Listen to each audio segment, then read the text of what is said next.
Hi ನನ್ನ ಪ್ರೀತಿಯ ವಿದ್ಯಾರ್ಥಿಗಳೇ ನಮಸ್ಕಾರ. ಇವತ್ತಿನ ಕ್ಲಾಸ್ ಯಾವ್ದಪ್ಪ ಅಂದ್ರೆ ಜಿಕೆ 1ನೇ ಕ್ಲಾಸ್ ವಿದ್ಯಾರ್ಥಿಗಳು. ಯಾಕಂದ್ರೆ ಜನರಲ್ ನಾಲೆಜ್ ಕ್ವಶನ್ಗಳು ವಿದ್ಯಾರ್ಥಿಗಳು ಇವು. ಈ ಸಿಲ್ಲಿ ಪ್ರಶ್ನೆಗಳೇ ಈ ಸಿಲ್ಲಿ ಒಂದು ಪ್ರಶ್ನೋತ್ತರಗಳೇ ಎಕ್ಸಾಮ್ ಅಲ್ಲಿ ಬಂದಿವೆ ವಿದ್ಯಾರ್ಥಿಗಳೇ. ಅದೇ ರೀತಿ ತುಂಬಾ ಇಂಪಾರ್ಟೆಂಟ್ ಟಾಪಿಕ್ ಇದು ಕೂಡ. ಈ ಒಂದು ಕ್ವಿಜ್ ಅಲ್ಲಿ ಮತ್ತು ರಸಪ್ರಶ್ನೆ ಒಂದು ಕಾರ್ಯಕ್ರಮದಲ್ಲಿ, ಅದೇ ರೀತಿ ಸ್ಪರ್ಧಾತ್ಮಕ ಒಂದು ಎಕ್ಸಾಮ್ ಅಲ್ಲಿ ಜಿಕೆ ಕೂಡ ಒಂದು ತುಂಬಾ ಇಂಪಾರ್ಟೆಂಟ್ ಟಾಪಿಕ್ ವಿದ್ಯಾರ್ಥಿಗಳು. ದಯವಿಟ್ಟು ಚೆನ್ನಾಗಿ ನನ್ನ ಪ್ರೀತಿಯ ವಿದ್ಯಾರ್ಥಿಗಳೇ. ಅದೇ ರೀತಿ ಹಣ್ಣುಗಳ ರಾಜ ಎಂದು ಯಾವ ಹಣ್ಣನ್ನು ಕರೆಯುತ್ತೇವೆ? ಇದು ಪೊಲೀಸ್ ಕಾನ್ಸ್ಟೇಬಲ್ ಅಲ್ಲಿ ಬಂದಿದೆ. ಪಿಸಿ ಪೊಲೀಸ್ ಕಾನ್ಸ್ಟೇಬಲ್ ಡೈರೆಕ್ಟ್ ಆಗಿ ಕ್ವಶನ್ ಬಂದಿದೆ ವಿದ್ಯಾರ್ಥಿಗಳೇ. ಅದೇ ರೀತಿ ಹಣ್ಣುಗಳ ರಾಜ ಎಂದು ಮಾವಿನ ಹಣ್ಣನ್ನು ಮ್ಯಾಂಗೋವನ್ನು ಕರೆಯುತ್ತೇವೆ. ಮ್ಯಾಂಗೋವನ್ನು ಕರೆಯುತ್ತೇವೆ. ಹಣ್ಣುಗಳ ರಾಜ ಎಂದು ಮಾವಿನ ಹಣ್ಣನ್ನು ಕರೆಯುತ್ತೇವೆ. ಹಣ್ಣುಗಳ ರಾಜ ಎಂದು ಮಾವಿನ ಹಣ್ಣನ್ನು ಕರೆಯುತ್ತೇವೆ. ಅದೇ ರೀತಿ ವಿದ್ಯಾರ್ಥಿಗಳ ತರಕಾರಿಗಳ ರಾಜ ಎಂದು ಆಲೂಗಡ್ಡೆಯನ್ನು ಕರೆಯುತ್ತೇವೆ. ಪೊಟ್ಯಾಟೋ. ಅದೇ ರೀತಿ ವಿದ್ಯಾರ್ಥಿಗಳ ತರಕಾರಿಗಳ ರಾಜ ಯಾವ್ದಪ್ಪ ಅಂದ್ರೆ ಆಲೂಗಡ್ಡೆ. ಅದೇ ರೀತಿ ಗಿಡ ಮೂಲಿಕೆಗಳ ರಾಣಿ ಎಂದು ತುಳಸಿಯನ್ನು ಕರೆಯುತ್ತೇವೆ. ಅದೇ ರೀತಿ ಆರಲಾರದ ಚಿಕ್ಕ ಪಕ್ಷಿ ಯಾವುದು? ಆರಲಾರದ ಚಿಕ್ಕ ಪಕ್ಷಿ ಯಾವ್ದಪ್ಪ ಅಂದ್ರೆ ಕಿವಿ. ಕಿವಿ ವಿದ್ಯಾರ್ಥಿಗಳೇ. ಅದೇ ರೀತಿ ಕಿವಿ ಯಾವ ದೇಶದಲ್ಲಿ ಕಂಡು ಬರುತ್ತದೆ? ಕಿವಿ ಪಕ್ಷಿ ಯಾವ ದೇಶದಲ್ಲಿ ಅಂದ್ರೆ ನ್ಯೂಜಿಲ್ಯಾಂಡ್ ಕಂಡು ಬರ್ತದೆ ಕಿವಿ. ಅದೇ ರೀತಿ ಕಿವಿ ಹಣ್ಣು ಕೂಡ ನ್ಯೂಜಿಲ್ಯಾಂಡ್ ಅಲ್ಲೇ ಹೆಚ್ಚಾಗಿ ಕಂಡು ಬರ್ತದೆ. ಕಿವಿ ಹಣ್ಣು ಎಲ್ಲಿಂದ ತಯಾರಾಗುತ್ತದಪ್ಪ ಅಂದ್ರೆ ಈ ಒಂದು ಡೆಂಗು ಜ್ವರ ಬಂದಾಗ ಕಿವಿ ಹಣ್ಣು ಜಾಸ್ತಿ ತಿನ್ನಬೇಕು ವಿದ್ಯಾರ್ಥಿ. ಆಗ ಪ್ಲೇಟ್ಲೆಟ್ಸ್ ಹೆಚ್ಚಾಗುತ್ತವೆ. ಪ್ಲೇಟ್ಲೆಟ್ಸ್ ಕಡಿಮೆ ಆದರೆ ಹೆಚ್ಚಾದರೆ ಏನು ಪ್ರಾಬ್ಲಮ್ ಇಲ್ಲ ವಿದ್ಯಾರ್ಥಿಗಳು. ಪ್ಲೇಟ್ಲೆಟ್ಸ್ ಕಡಿಮೆ ಆದರೆ ಯಾವ ಒಂದು ರೋಗ ಬರುತ್ತದಪ್ಪ ಅಂದ್ರೆ ಡೆಂಗು ರೋಗ ಬರುತ್ತದೆ. ವಿದ್ಯಾರ್ಥಿಗಳೇ. ಈ ಡೆಂಗು ರೋಗ ಬಂದರೆ ನಾವು ಹೆಚ್ಚಾಗಿ ಯಾವ ಹಣ್ಣನ್ನು ತಿನ್ನಬೇಕಂದ್ರೆ ಕಿವಿ ಹಣ್ಣನ್ನು ತಿನ್ನಬೇಕು. ಕಿವಿ ಹಣ್ಣು ಎಲ್ಲಿ ಹೆಚ್ಚಾಗಿ ದೊರಕುತ್ತದಪ್ಪ ಅಂದ್ರೆ ನ್ಯೂಜಿಲೆಂಡ್ ಒಂದು ದೇಶದಲ್ಲಿ ಹೆಚ್ಚಾಗಿ ದೊರಕುತ್ತದೆ. ಅದೇ ರೀತಿ ವಿದ್ಯಾರ್ಥಿಗಳೇ, ನಾವು ಕೋವಿಡ್-19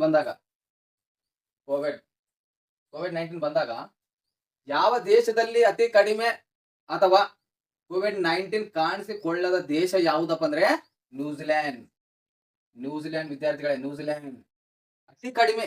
ಯಾಕಂದ್ರೆ ಅಲ್ಲಿಯ ಒಂದು ಹಣ್ಣುಗಳ ಪ್ರಭಾವ, ಅಲ್ಲಿಯ ಒಂದು ಸಸ್ಯವರ್ಗ ಅಲ್ಲಿದೆ, ಅಲ್ಲಿಯ ಒಂದು ವೈವಿಧ್ಯಮಯ ಒಂದು ವಾತಾವರಣ. ಅದೇ ರೀತಿ ವಿದ್ಯಾರ್ಥಿಗಳು ತುಂಬಾ ಒಳ್ಳೆಯ ಆರೋಗ್ಯವಂತರಾಗಿ ಆ ಒಂದು ಪ್ರದೇಶದಲ್ಲಿ ಇರ್ತಾರೆ ವಿದ್ಯಾರ್ಥಿಗಳು. ಅದೇ ರೀತಿ ಇನ್ನೊಂದು ಐಸ್ಲ್ಯಾಂಡ್ ವಿದ್ಯಾರ್ಥಿಗಳೇ. ಐಸ್ಲ್ಯಾಂಡ್ ಕೂಡ ತುಂಬಾ ಒಳ್ಳೆಯ ವಾತಾವರಣದಿಂದ ಕೂಡಿರುತ್ತದೆ. ಸಂತೋಷದ ಪಟ್ಟಿಯಲ್ಲಿ ಇದು ನಂಬರ್ 1 ಸ್ಥಾನ ಇರುತ್ತದೆ. ಎಕನಾಮಿಕ್ಸ್ ನಾವು ನೋಡಿದಾಗ ಇದು ನಂಬರ್ 1 ಸ್ಥಾನ ಇರುತ್ತದೆ. ಸಂತೋಷದ ಒಂದು ದೇಶದಲ್ಲಿ ಇದು ನಂಬರ್ 1 ಇರುತ್ತದೆ ಐಸ್ಲ್ಯಾಂಡ್. ಅದೇ ರೀತಿ ವಿದ್ಯಾರ್ಥಿಗಳೇ, ಕಿವಿಯನ್ನು ಎಲ್ಲಿ ದೊರಕುತ್ತದೆ ಅಂದ್ರೆ ಐಸ್ಲ್ಯಾಂಡ್. ಕಿವಿ ಒಂದು ಪಕ್ಷಿ, ಕಿವಿ ಒಂದು ಹಣ್ಣೆಲ್ಲ ಬಂದ್ರೆ ನ್ಯೂಜಿಲ್ಯಾಂಡ್. ಕಿವಿ ಒಂದು ಪಕ್ಷಿ ಎಲ್ಲ ಬಂದ್ರೆ ನ್ಯೂಜಿಲ್ಯಾಂಡ್ ವಿದ್ಯಾರ್ಥಿಗಳೇ. ಆರಲಾರದ ಚಿಕ್ಕ ಪಕ್ಷಿ ಯಾವ್ದಪ್ಪ ಅಂದ್ರೆ ಕಿವಿ. ಅದೇ ರೀತಿ ವೇಗವಾಗಿ ಚಲಿಸುವ ಹಾವು ಯಾವ್ದಪ್ಪ ಅಂದ್ರೆ ಯಾವುದೇ ಕಾಲಿಂಗ ಸರ್ಪ ಅಲ್ಲ, ಅನಕೊಂಡ ಅಲ್ಲ. ಯಾವ್ದಪ್ಪ ಅಂದ್ರೆ ಬ್ಲಾಕ್ ಮಾಂಬಾ ವಿದ್ಯಾರ್ಥಿಗಳೇ. ಬ್ಲಾಕ್ ಮಾಂಬಾ ಇದು ಎಕ್ಸಾಮ್ ಅಲ್ಲಿ ಕೇಳಿದ್ದಾರೆ, UPSC ಎಕ್ಸಾಮ್ ಅಲ್ಲಿ ಕೇಳಿದ್ದಾರೆ ವಿದ್ಯಾರ್ಥಿಗಳೇ. ವೇಗವಾಗಿ ಓಡುವ ಹಾವು ಸರ್ಪ ಯಾವ್ದಪ್ಪ ಅಂದ್ರೆ ಬ್ಲಾಕ್ ಮಾಂಬಾ. ಅದೇ ರೀತಿ ಅತಿ ವೇಗವಾಗಿ ಬೆಳೆಯುವ ಸಸ್ಯ, ನಮ್ಮ ಒಂದು ಭೂಮಿಯಲ್ಲಿ ಅತಿ ವೇಗವಾಗಿ ಬೆಳೆಯುವ ಸಸ್ಯ ಯಾವ್ದಪ್ಪ ಅಂದ್ರೆ ಬಿದಿರು ವಿದ್ಯಾರ್ಥಿಗಳೇ. ಬಿದಿರು ಯಾವ್ದಪ್ಪ ಅಂದ್ರೆ ಅತಿ ವೇಗವಾಗಿ ಬೆಳೆಯುವ ಸಸ್ಯ ಯಾವ್ದಪ್ಪ ಅಂದ್ರೆ ಬಿದಿರು ವಿದ್ಯಾರ್ಥಿಗಳು. ಅದೇ ರೀತಿ ಸೊಳ್ಳೆಗಳೇ ಇಲ್ಲದ ದೇಶ ಯಾವ್ದು? ಯಾವ್ದಪ್ಪ ಅಂದ್ರೆ ಐಸ್ಲ್ಯಾಂಡ್ ವಿದ್ಯಾರ್ಥಿಗಳೇ. ಸೊಳ್ಳೆಗಳೇ ಇಲ್ಲದ ದೇಶ ಯಾವ್ದಪ್ಪ ಅಂದ್ರೆ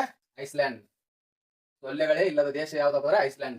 ಈ ಸೊಳ್ಳೆಗಳು ಇಲ್ಲದೆ ಇರುವುದರಿಂದ ಇಲ್ಲಿ ಡೆಂಗು ರೋಗ ಕಾಣಿಸ್ಕೊಳ್ಳೋದಿಲ್ಲ. ಡೆಂಗು ಮತ್ತು ಮಲೇರಿಯಾ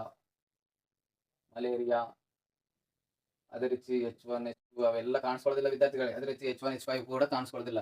ಅದೇ ರೀತಿ ವಿದ್ಯಾರ್ಥಿ ಸೊಳ್ಳೆಗಳೇ ಇಲ್ಲದ ದೇಶ ಯಾವ್ದಪ್ಪ ಅಂದ್ರೆ ಐಸ್ಲ್ಯಾಂಡ್. ವಿದ್ಯಾರ್ಥಿಗಳು. ಅದೇ ರೀತಿ ಮರಗಳ ರಾಜ ಯಾವ್ದಪ್ಪ ಅಂದ್ರೆ ತೇಗ. ಅದೇ ರೀತಿ 32 ಮೆದುಳು 300 ಹಲ್ಲುಗಳು. ನಮಗೆ ಎಷ್ಟಿರುತ್ತಪ್ಪ ಮೆದುಳು? ಒಂದೇ ಮೆದುಳು, 32 ಹಲ್ಲುಗಳು ಇರುತ್ತವೆ ಮನುಷ್ಯನಿಗೆ. ಆದರೆ 32 ಮೆದುಳುಗಳು ಮತ್ತು 300 ಹಲ್ಲುಗಳು ಮತ್ತು 10 ಕಣ್ಣುಗಳು ಇರುವ ಜೀವಿ ಯಾವ್ದಪ್ಪ ಅಂದ್ರೆ ಜಿಗಣಿ ವಿದ್ಯಾರ್ಥಿಗಳು. ಇದು ಪ್ರಾಣಿಗಳ ರಕ್ತವನ್ನು ಕೂಡ ಹೀರಿಕೊಳ್ಳುತ್ತದೆ. ಜಿಗಣಿ ಇದು ಕೂಡ ಕ್ವಶನ್ ಆಗಿದೆ. ಪ್ರಾಣಿಗಳ ರಕ್ತವನ್ನು ಕೂಡ ಹೀರುವ ಪ್ರಾಣಿ ಯಾವುದು? ಜೀವಿ ಯಾವುದು? ಪ್ರಾಣಿಗಳ ರಕ್ತವನ್ನು ಹೀರಿಕೊಳ್ಳುವ ಜೀವಿ ಯಾವ್ದಪ್ಪ ಅಂದ್ರೆ ಜಿಗಣಿ. ಅದೇ ರೀತಿ 32 ಮೆದುಳು 300 ಹಲ್ಲುಗಳು 10 ಕಣ್ಣುಗಳು. ನೋಡ್ರಿ ಜಿಗಣಿ. ಈ ಒಂದು ಜಿಗಣಿ 32 ಮೆದುಳು 300 ಹಲ್ಲುಗಳು 10 ಕಣ್ಣುಗಳನ್ನು ಹೊಂದಿರುವ ಜೀವಿ ಯಾವ್ದಪ್ಪ ಅಂದ್ರೆ ಜಿಗಣಿ. ಪ್ರಾಣಿಗಳ ರಕ್ತವನ್ನು ಹೀರಿಕೊಳ್ಳುವ ಜೀವಿ ಕೂಡ ಜಿಗಣಿ ವಿದ್ಯಾರ್ಥಿಗಳೇ. ಈ ರೀತಿಯಾಗಿ ಕ್ವಶನ್ಗಳು ಬರುತ್ತವೆ ನನ್ನ ಪ್ರೀತಿಯ ವಿದ್ಯಾರ್ಥಿಗಳೇ. ದಯವಿಟ್ಟು ಎಲ್ಲ ಗೊತ್ತಿರಬೇಕು. ಜಿಕೆ ಅಂದ್ರೆ ಜನರಲ್ ನಾಲೆಜ್, ಪ್ರತಿಯೊಂದು ಗೊತ್ತಿರಬೇಕು ನಮಗೆ. ಅದೇ ರೀತಿ ಬಿಳಿ ಆನೆಗಳು ಹೆಚ್ಚಾಗಿ ಯಾವ ದೇಶದಲ್ಲಿ ಕಾಣಿಸಿಕೊಳ್ಳುತ್ತವೆ ಅಂದ್ರೆ ಥೈಲ್ಯಾಂಡ್. ಥೈಲ್ಯಾಂಡ್ ವಿದ್ಯಾರ್ಥಿಗಳೇ, ಬಿಳಿ ಆನೆಗಳ ನಾಡು, ಬಿಳಿ ಆನೆಗಳ ನಾಡು ಥೈಲ್ಯಾಂಡ್.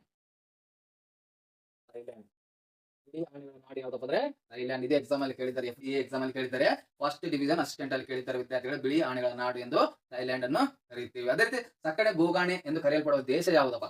ಸಕ್ಕರೆ ಬೋಗಾಣಿ ನೋಡ್ರಿ, ಸಕ್ಕರೆ ಬೋಗಾಣಿ,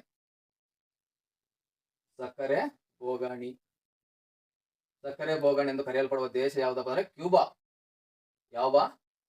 ಕ್ಯೂಬಾ. ಸಕ್ಕರೆ ಬೋಗಾಣಿ ಎಂದು ಕರೆಯಲ್ಪಡುವ ದೇಶ ಯಾವುದು? ಎಕ್ಸಾಮ್ ಅಲ್ಲಿ ಕೇಳಿದ್ದಾರೆ. ಸಕ್ಕರೆ ಬೋಗಾಣಿ ಎಂದು ಕರೆಯಲ್ಪಡುವ ದೇಶ PSI ಎಕ್ಸಾಮ್ ಅಲ್ಲಿ ಕೇಳಿದ್ದಾರೆ. ಸಕ್ಕರೆ ಬೋಗಾಣಿ ಎಂದು ಕರೆಯಲ್ಪಡುವ ದೇಶ ಯಾವುದಪ್ಪ ಅಂದ್ರೆ ಕ್ಯೂಬಾ ವಿದ್ಯಾರ್ಥಿಗಳು. ಅದೇ ರೀತಿ ಕರ್ನಾಟಕದಲ್ಲೇ ಅತಿ ಕಡಿಮೆ ಮಳೆ ಬೀಳುವ ಪ್ರದೇಶ ಯಾವುದಪ್ಪ ಅಂದ್ರೆ ಚಿತ್ರದುರ್ಗನ ನಾಯಕನಹಟ್ಟಿ. ಕರ್ನಾಟಕದಲ್ಲಿ ಅತಿ ಕಡಿಮೆ ಮಳೆ ಬೀಳುವ ಪ್ರದೇಶ ಚಿತ್ರದುರ್ಗದ ನಾಯಕನಹಟ್ಟಿ ವಿದ್ಯಾರ್ಥಿಗಳೇ, ನಾಯಕನಹಟ್ಟಿ. ಅದೇ ರೀತಿ ಪ್ರಪಂಚದಲ್ಲಿ ಅತಿ ಹೆಚ್ಚು ಮಳೆ ಬೀಳುವ ಪ್ರದೇಶ ಮೌಸಿನ್ ರಾಮ್. ಮೌಸಿನ್ ರಾಮ್. ಅದೇ ರೀತಿ ಕಾಳಿಂಗ ಸರ್ಪದ ನಾಡು ಯಾವ್ದಪ್ಪ ಅಂದ್ರೆ ಆಗೊಂಬೆ. ಯಾವ್ದಪ್ಪ ಅಂದ್ರೆ ಆಗೊಂಬೆ. ಇವೆಲ್ಲ ಒಂದು GK ಎಲ್ಲರಿಗೂ ಗೊತ್ತಿರಬೇಕು ವಿದ್ಯಾರ್ಥಿಗಳು. ಎಕ್ಸಾಮ್ ಅಲ್ಲಿ ಯಾವ ಕ್ವಶನ್ ಆದ್ರೂ ಬರಬಹುದು ವಿದ್ಯಾರ್ಥಿಗಳಿಗೆ. ಒಂದು ಜನರಲ್, ಒಂದು ಪೇಪರ್ ಅಲ್ಲಿ GK ಅಲ್ಲಿ ಯಾವ್ದಾದ್ರು ಪ್ರಶ್ನೆಯನ್ನು ಕೇಳಬಹುದು ವಿದ್ಯಾರ್ಥಿಗಳು. ನಾವು ಎಲ್ಲದಕ್ಕೂ ಸಿದ್ಧರಾಗಿ ಇರಬೇಕು ನನ್ನ ಪ್ರೀತಿಯ ವಿದ್ಯಾರ್ಥಿಗಳು. ಮತ್ತೊಂದು ಚೆನ್ನಾಗಿ ಕೇಳಿ. ತರಕಾರಿಗಳ ರಾಜ ಆಲೂಗಡ್ಡೆ, ಹಣ್ಣುಗಳ ರಾಜ ಮಾವಿನ ಹಣ್ಣು, ಗಿಡ ಮೂಲಿಕೆಗಳ ರಾಣಿ ತುಳಸಿ, ಆರಲಾರದ ಚಿಕ್ಕ ಪಕ್ಷಿ ಕಿವಿ, ವೇಗವಾಗಿ ಓಡುವ ಹಾವು ಯಾವ? Block mamba. ಇದು UPSC ಅಲ್ಲಿ ಕೇಳಿದ್ದಾರೆ. ಅದೇ ರೀತಿ ಅತಿ ವೇಗವಾಗಿ ಬೆಳೆಯುವ ಸಸ್ಯ ಬಿದಿರು. ಇದು ಸಾಕಷ್ಟು ಎಕ್ಸಾಮ್ ಅಲ್ಲಿ, ಕರ್ನಾಟಕದಲ್ಲಿ ಜರುಗುವ ಎಲ್ಲಾ ಎಕ್ಸಾಮ್ ಅಲ್ಲಿ ಕೇಳಲಾಗಿದೆ ಪ್ರಶ್ನೆ ಇದು. ಅತಿ ವೇಗವಾಗಿ ಬೆಳೆಯುವ ಸಸ್ಯ ಯಾವ್ದಪ್ಪ ಅಂದ್ರೆ ಬಿದಿರು. ಅದೇ ರೀತಿ ಸೊಳ್ಳೆಗಳೇ ಇಲ್ಲದ ದೇಶ ಯಾವ್ದಪ್ಪ ಅಂದ್ರೆ ಐಸ್ಲ್ಯಾಂಡ್. ಸೊಳ್ಳೆ ಇರದ ದೇಶ ಯಾವ್ದಪ್ಪ ಅಂದ್ರೆ ಐಸ್ಲ್ಯಾಂಡ್. ಅಲ್ಲಿ ಡೆಂಗು ಬರೋದಿಲ್ಲ, ಮಲೇರಿಯಾ, ಟೈಫಾಯ್ಡ್ ಯಾವುದೂ ಬರೋದಿಲ್ಲ ವಿದ್ಯಾರ್ಥಿಗಳೇ. ಯಾಕಂದ್ರೆ ಸೊಳ್ಳೆಗಳಿಂದ ಈ ಒಂದು ರೋಗಗಳು ನಮಗೆ ಹರಡುತ್ತವೆ. ಅದೇ ರೀತಿ ವಿದ್ಯಾರ್ಥಿಗಳೇ, ಮರಗಳ ರಾಜ ಯಾವ್ದಪ್ಪ ಅಂದ್ರೆ ತೇಗ. ಮರಗಳ ರಾಜ ಯಾವ್ದಪ್ಪ ಅಂದ್ರೆ ತೇಗ ವಿದ್ಯಾರ್ಥಿಗಳೇ. ಅದೇ ರೀತಿ 32 ಮೆದುಳು, 300 ಹಲ್ಲುಗಳು, 10 ಕಣ್ಣುಗಳು ಹೊಂದಿರುವ ಪ್ರಾಣಿ ಯಾವ್ದಪ್ಪ ಅಂದ್ರೆ ಜೀವಿ ಯಾವ್ದಪ್ಪ ಅಂದ್ರೆ ಜಿಗಣಿ. ಅದೇ ರೀತಿ ಪ್ರಾಣಿಗಳ ರಕ್ತವನ್ನು ಹೀರಿಕೊಳ್ಳುವ ಜೀವಿ ಯಾವ್ದಪ್ಪ ಅಂದ್ರೆ ಈ ಒಂದು ಜಿಗಣಿ. ಇವೆಲ್ಲ ಪ್ರಶ್ನೆಗಳಾಗಿ ವಿದ್ಯಾರ್ಥಿಗಳು. ಇವೆಲ್ಲ ಪ್ರಶ್ನೆ ನಾವು ಒಂದು ಎಲ್ಲಾದ್ರೂ ಕ್ವಿಜ್ ಅಲ್ಲಿ, ಅದೇ ರೀತಿ ರಸಪ್ರಶ್ನೆ ಕಾರ್ಯಕ್ರಮ, ಅದೇ ರೀತಿ ಸ್ಪರ್ಧಾತ್ಮಕ ಎಕ್ಸಾಮ್ ಅಲ್ಲಿ ಅದೇ ರೀತಿ ಎಲ್ಲಾದ್ರೂ ಕೇಳಬಹುದು. ನಾವು ಎಲ್ಲ ಗೊತ್ತಿರಬೇಕು ನನ್ನ ಪ್ರೀತಿಯ ವಿದ್ಯಾರ್ಥಿಗಳೇ. ಇಲ್ಲಿಗೆ ಈ ಒಂದು GK 22ನೇ ಕ್ಲಾಸ್ ಮುಕ್ತಾಯವಾಗುತ್ತೆ ನನ್ನ ಪ್ರೀತಿಯ ವಿದ್ಯಾರ್ಥಿಗಳಿಗೆ. ಕ್ಲಾಸ್ ಅನ್ನು ವೀಕ್ಷಣೆ ಮಾಡಿದ್ದಕ್ಕೆ ತುಂಬಾ ಧನ್ಯವಾದಗಳು ನನ್ನ ಪ್ರೀತಿಯ ವಿದ್ಯಾರ್ಥಿಗಳು. ಅದೇ ರೀತಿ ಕ್ಲಾಸ್ ಅನ್ನು ಶೇರ್ ಮಾಡಿ, ಕ್ಲಾಸ್ ಇಷ್ಟ ಲೈಕ್ ಮಾಡಿ. ಇಲ್ಲಿಗೆ ಈ ವಿಡಿಯೋ ಮುಕ್ತಾಯವಾಗುತ್ತದೆ ನನ್ನ ಪ್ರೀತಿಯ ವಿದ್ಯಾರ್ಥಿಗಳೇ.